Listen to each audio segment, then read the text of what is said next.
all by myself. Hey, welcome back. Thanks for joining me. I appreciate you being here. Today we're going to talk about being stranded.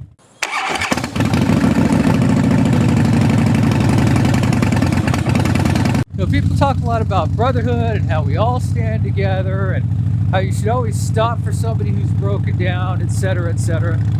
And this is two subjects, but it kind of plays together. I'm not trying to speak for everyone's experience. I'm just talking about my own experience. And I found that this whole idea of brotherhood, that we're all brothers because we're on a motorcycle, is kind of a myth. It's another Traffic Tuesday. Sorry, Talking Tuesday. See what I did there? I said sorry, and I'm not really sorry. I meant to do that. A fake faux pas. The faux pas? Well, that's just silly.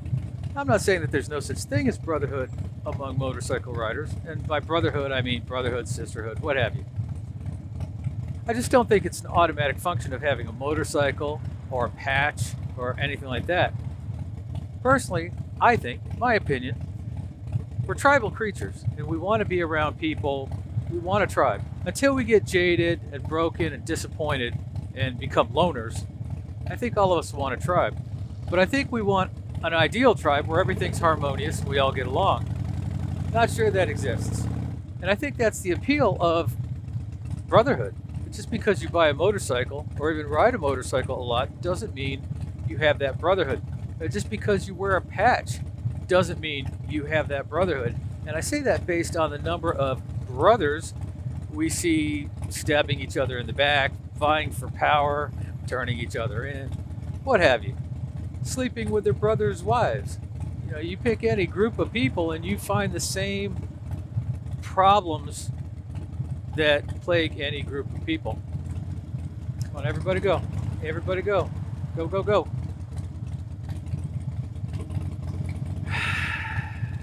And as I said, that's not to say that there isn't such a thing as brotherhood among people who ride motorcycles. I've made some really great friends, people I would consider brothers, because I'm on a motorcycle. But it's not automatic. You walk into any crowd of people, you're going to get shunned by 80 or 90% of them. Sometimes we wave the word around like it's an automatic thing, and that's just ridiculous. Now, what really got me going on that was this idea of pulling over for riders on the side of the road, because the topic comes up a lot, and you get both extremes. You get, I don't stop. There are a lot of people who say you should always stop, regardless. And I suppose maybe I'm trying to justify my own actions. I like to think I'm just explaining my own actions. Now, there was a time before cell phones, and before there was a Harley dealership every 45 to 60 miles along the highway, and before motorcycles were so commoditized, and back when people knew how to work on bikes, that if you broke down in the middle of nowhere, you were actually stranded. Period. End of story. The end. And there are still places in the country where you can get out in the middle of nowhere, say, on a dark desert highway. On a dark desert highway. There was a time when if you got stranded on a dark desert highway, that you were just out of luck. You were stranded on a dark desert highway. And bikes were simpler. A lot of the people that rode motorcycles actually knew how to fix them. Well, just keep it going. Keep it going. Can't stop the train. You got to let it roll on. Don't hit your brakes. Drive on up. I suppose at the time there really was much more of a bond, much more of a commonality between people riding motorcycles. Because you know that the person on that motorcycle didn't just share your love of riding, but chances are good they also shared your interest in the mechanics of it. So, if somebody was stranded, they were stranded. I mean, they were out there without communication. But times have changed, both for bikers and for the situation. There's a huge difference between then and now with cell phones. Almost everybody's got a cell phone. I mean, almost everybody. It's like they're given out to people at birth. And at least in this part of the country, cell phone coverage is pretty good. Add to that the fact that engines are far more complicated. And even if they weren't, most of the people who ride and buy a motorcycle and go out and ride it don't really know how it works, much less how to fix it. I went on this poker run one time, and it was the only one I'd been on that actually stopped at bars all along the way, which seemed like a bad idea, but it was a beautiful ride. But it was one of those poker runs where they just let you go. Here's the map. Go at it. So I was riding alone and pulled over because I got lost. And I stopped to look at directions on my phone because I have a cell phone and coverage. And while I was there on the side of the road, I don't know how many motorcycles just passed by. Didn't look, didn't see if I was okay, didn't acknowledge me, nothing. And I actually caught up with a couple of the guys at the next stop who passed me in a group on their big baggers. Yeah, we saw you there. We figured you were okay. Really? Figured that. Okay.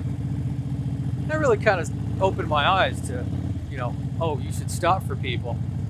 I'm not going to let bad behavior dictate what I do. This isn't about vengeance.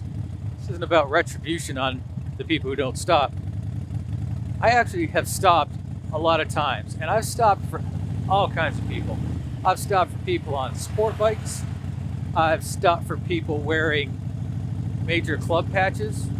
I was coming off an intersection one time, stopped for a guy who had a club patch on, and he was just waiting for his people. But, I stopped, make sure he was okay. Yeah, he's cool. Okay, moving on.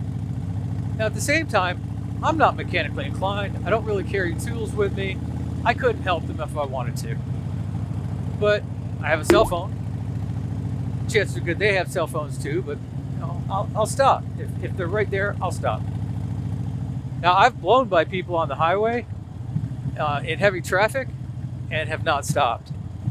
If I go by and I see you on a cell phone, chances are much less that I'm going to stop because I can't really help you.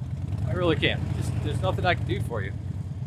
Now, I read someplace about somebody who, I guess they stopped for somebody on the side of the road, couldn't really help them, but offered to wait for the tow truck to show up. And during that conversation, they took off, got a six-pack, brought it back to the person, and drank beer with them, and just waited for the tow truck. And that kind of set my mentality for the whole thing. Sometimes I'll just stop to wait with people. I stopped for one lady who was broken down not too long ago, and there was nothing I could do to help her. I mean, really nothing. I checked to make sure she had gas and that she had used her reserve tank. It was an older bike.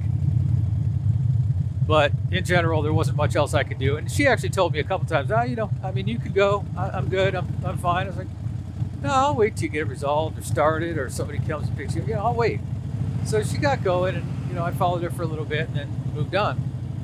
But I stopped. Now, had she been in a place where, it was desolate or that I could have pulled over easily, I certainly would have. I'll pull over for somebody if I can get to them without having to go to the next exit and come back, which is really more about getting to that exit, coming back, going to the previous exit, and then coming back. By that time, and especially in heavy traffic, I don't even know if they're still going to be there. And we're in a really populated area, and everybody's got cell phones. I'll stop when I can. If I can't, I don't.